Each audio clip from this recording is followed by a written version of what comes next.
Salam sejahtera untuk kita semua. Perkenalkan, nama saya Diana Siregar dengan NIM 11S24007. Pada video kali ini, saya akan menjelaskan praktikum pertama sistem operasi, di mana di sini laporan praktikum ini sudah disusun oleh saya sendiri dan juga teman saya Cahaya Raya selain dengan NIM 11S24017, teman saya Venerika Pasaribu dengan NIM 11S2402. Baik, saya akan langsung menjelaskan aja dari bagian pemrograman, di mana di sini ada 10 soal yang kita disuruh untuk menuliskan kode program. Yang pertama, kita disuruh untuk menuliskan kode program cetak bit. Nah, jadi pada percobaan pertama ini, eh, di sini kita menggunakan program cetak bit.c yang tugasnya ini simple, yaitu dia hanya menampilkan PID dan PPID dari proses yang lagi jalan. Nah, jadi yang menarik di sini tuh adalah kalau kita kalau setiap kali program ini dijalankan, angka PID-nya itu eh, bakal muncul gitu, tapi dia selalu berbeda, nggak sama gitu. Nah, jadi di sini juga ada pertanyaannya kenapa dia seperti itu. Itu karena ini terjadi karena setiap kali program dieksekusi, Linux-nya otomatis bikin proses baru dan kasih nomor get dan kasih nomor identitas yang unik. Nah, terus bedanya getPID sama get TPID ini tuh apa sih? Jadi bedanya ini itu adalah di sini langsung ketahuan ya di sini bedanya. Kalau get fit itu siapa saya gitu, siapa saya. Sedangkan kalau get PPID itu siapa orang tua saya. Nah, itulah kira-kira. Seperti itulah kira-kira perbedaan singkatnya. Di sini sudah ada juga, sudah saya jawab dalam laporan juga, sudah saya teman-teman saya jawab juga dalam laporan. Selanjutnya kita masuk ke percobaan kedua. Nah, pada percobaan kedua ini di sini memakai fungsi eh, sistem ya, sistem.c. Nah, jadi buat ngejalanin perintah PS min AX-nya, fungsi sistem ini cara kerjanya dengan membuat proses shell baru dulu. Nah, terus shell itu nanti ngejalanin perintah PS dan more sebagai proses anaknya. Makanya di sini ada pesan dan ya, paling bawah ini ada pesan dan. Ini tetap muncul setelah PS-nya selesai. Karena kenapa dia muncul? Karena kan proses induk ini masih hidup dan menunggu anaknya selesai dulu. Kalau di sini pertanyaannya situ kita menunjukkan proses mana yang menjalankan proses SAXL more dengan menandai ID proses induknya. Di sini sudah saya masukkan dan berhasil juga ya. Jadi pada saat programnya dieksekusi, perintah pass min AX more dipanggil melalui fungsi sistem. Jadi dia akan pemanggilan ini memicu sistem untuk menciptakan sebuah proses sel baru yang berperan sebagai proses induk. Jadi dia di akhir ada dan gitu. Selanjutnya percobaan ketiga ini tuh berbeda ya dengan sistem. Di sini ada fungsi exec LP. Ini kerjanya beda banget dengan sistem. Dia nggak bikin proses baru, tapi langsung gantiin proses yang lagi jalan dengan program PS.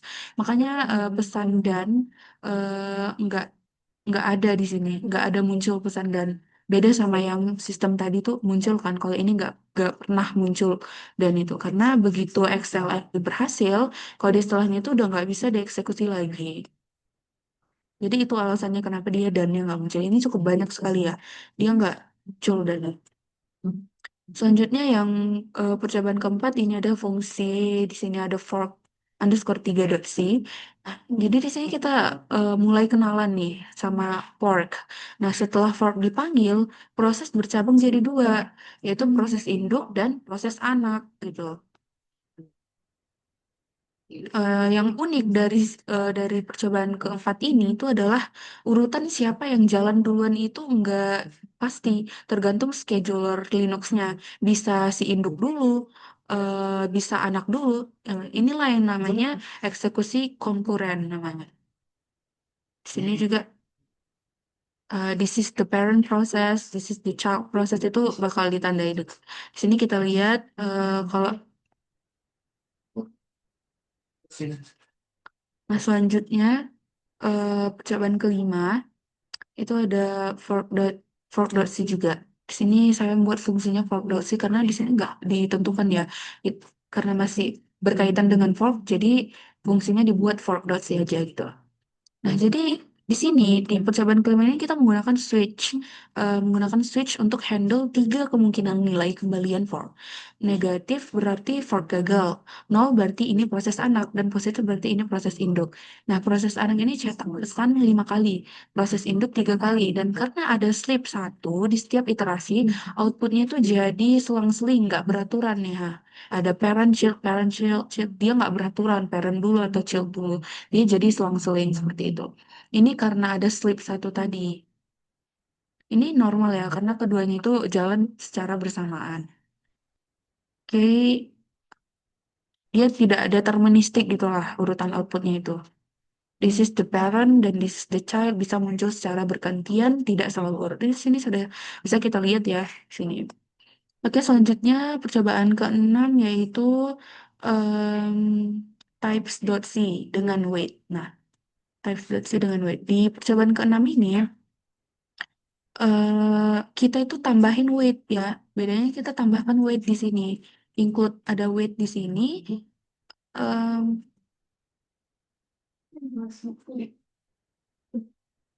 kita menambahkan weight dari program yang sebelumnya kita buat. Nah, dampaknya ini signifikan. Sekarang proses induk sabar nunggu proses anak selesai dulu sebelum lanjut.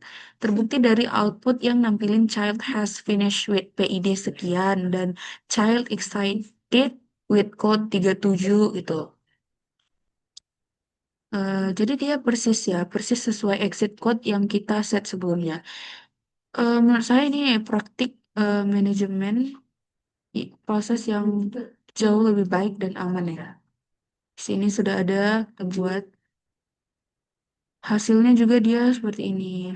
Nah, jadi berapa sih child yang udah finish dengan PID itu dia ada gitu terstruktur gitu. Selanjutnya kita masuk yang ketujuh ya. Ketujuh ini disuruh menjelaskan apa sih efek dari menggunakan fungsi wait. Nah, itu tadi sudah terjawab sih sebenarnya. Ini kenapa penting? Karena tanpa weight, proses anak yang udah selesai bisa bisa jadi zombie gitu. Masih nyangkut di proses table, padahal kan udah mati. Nah, ini bisa bikin PID-nya habis kalau dibiarkan terus. Selain itu, kalau induk selesai lebih dulu, anak bisa jadi orphan atau jadi orphan itu dalam bahasa Inggris kayak eh, anak tiri gitu ya, orphan ya, dan diadopsi sama proses ini. Jadi singkatnya ya, weight ini tuh adalah weight ini tuh krusial untuk sinkronisasi dan kebersihan sistem karena bisa jadi ada zombinya. Ya. Selanjutnya kita masuk yang ke-8. Pertanyaan jelaskan mengapa parent proses harus memanggil sistem call wait dan apa yang terjadi apabila sistem call wait 0 tidak dipanggil. Nah, jadi jawabannya itu adalah ini secara singkat saya jelaskan. Karena kan di percobaan 9 dan 10. Jadi percobaan 9 dan 10 ini kita menggunakan percobaan zombie ya, zombie.c. Nah, di percobaan zombie ini kita sengaja membuat situasi di mana proses anak tuh langsung exit tanpa induk. Nggak panggil wait dan malah tidur 60 detik gitu. Kalau kita sini sleep 60 detik. Nah, kalau kita cek ya pas PS min AL saat program masih jalan, harusnya kelihatan kan proses anak dengan status Z alias zombie. Nah, ini nih ya buktinya. Dia kelihatan statusnya. Jadi ini membuktikan kalau ini sangat penting gitu, betapa pentingnya wait ini untuk membersihkan proses anak yang sudah selesai. Jadi seperti itulah penjelasan dari nomor 1 sampai 10 tadi secara singkatnya. Kemudian kita masuk ke bagian tugas pemrogramannya. Yang pertama di sini kita disuruh membuat sebuah program untuk mengurutkan data menggunakan algoritma insertion sort. Nah, namakan program sebagai chart process isort.c. Terus kita mengkompilasinya disuruh executable filenya itu adalah chart process sort out. Nah, jadi proses ini akan digunakan sebagai proses anak. Yang pertama itu proses anak. Child proses kan. Oke, saya akan menjelaskan dengan singkat aja di sini. Nah, di sini isinya insertion short-nya itu ngurutin data yaitu 8355291 dan parent process.c sebagai proses induknya yang mengambil program sorting tadi menggunakan exec LP ya. Nah, jadi hasilnya itu berhasil, parent menjalanin fork, anak dikasih tugas sorting, parent nunggu pakai wait, dan setelah anak selesai, parent cetak child process finish. Dia sangat terstruktur ya. Semua konsep manajemen proses yang dipelajari mulai dari fork, exec, sampai wait itu berhasil diterapkan dalam satu program. Yang ini juga bedanya di sini kan proses child, proses anak. Nah, kalau di sini tuh parent prosesnya gitu. Nanti setelah program selesai tulis, proses kompilasi dilakukan menggunakan perintah GCC. Di sini sudah dilakukan semua perintahnya, GCC child process execution, kemudian min o child process sort out dot out. Cukup berbeda dengan yang sebelumnya tadi ya. Karena di sini sudah ditampilkan semua, ada wait, nunggu pakai wait, terus ngejalanin for juga, sorting juga di sini dilakukan. Nah, seperti itu. Kemudian yang kedua ini juga kurang lebih sama. Di sini kita juga mengurutkan pakai insertion sort, tapi di sini kita untuk parent prosesnya ya. Itu aja sih. Jadi kesimpulan dari praktikum ini tuh kita sudah mempelajari kalau manajemen proses di Linux itu melibatkan tiga sistem call utama, yaitu fork untuk bikin proses baru, kemudian exec untuk ganti program yang dijalankan, dan wait untuk sinkronisasi dan pencegahan zombie tadi.